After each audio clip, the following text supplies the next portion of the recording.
தேவனுக்கே மகிமை உண்டாவதாக. இந்த புதிய நாளிலும் கர்த்தர் நமக்கு தரும் ஆறுதலின் மன்னா.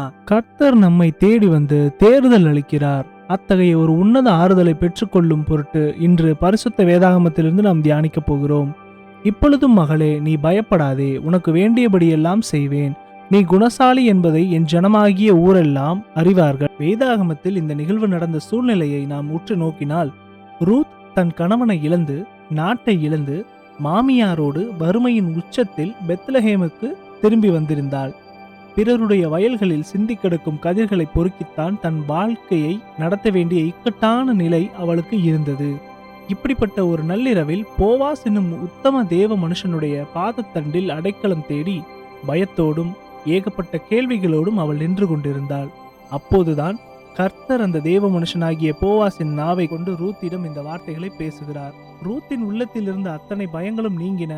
ஆதரவற்றவளாய் நின்ற அவளுக்கு அந்த தேவ மனுஷனின் மூலமாக கர்த்தர் ஒரு மாபெரும் பாதுகாப்பையும் நல்வாழ்வையும் கட்டளையிட்டார். அவளுடைய நற்குணத்தை கர்த்தர் கனப்படுத்தியதால் வறுமையில் கதிர் பொறுக்கிய ரூத் அதே தேசத்தின் மாபெரும் செல்வந்தனான போவாசுக்கே மனைவியாகும் நன்மையை பெற்றாள்.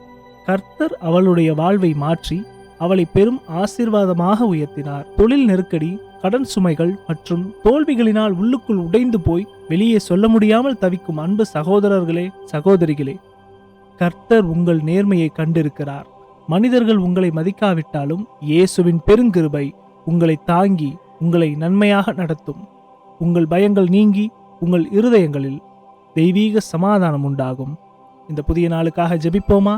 அன்பின் பரலோக தகப்பனே, இந்த வீடியோவை பார்த்து கொண்டிருக்கும் ஒவ்வொருவரையும் உமது கரத்தில் ஒப்புக் கொடுக்கிறேப்பா. தகப்பனே, உமக்கு ஸ்தோத்திரம். இப்பொழுது இவர்கள் இருதயத்தில் இருக்கும் பயங்கள் இயேசுவின் வல்ல நாமத்தில் நீங்குவதாக. உனக்கு வேண்டியபடியெல்லாம் செய்வேன் என்று நீர் கொடுத்த வாக்குறுதியின்படி நன்மையினால் நிரப்பி அருளும்.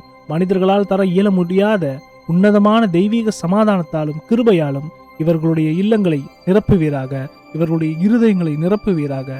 போக்கை மரத்தையும் ஆசீர்வதிங்கப்பா. இன்று பிறந்த நாள், திருமண நாள் காண்கின்ற உமது பிள்ளைகளை உமது கரத்தில் ஒப்புக் கொடுக்கிறோம். நீரே ஆளுகை செய்து ஆசீர்வதிப்பீராக. மீட்பரும் அருமை இரட்சகருமாகிய இயேசுவின் வழியாய் ஜெபிக்கிறோம் எங்கள் ஜீவனுள்ள நல்ல பிதாவே. ஆமேன். மாரநாதா.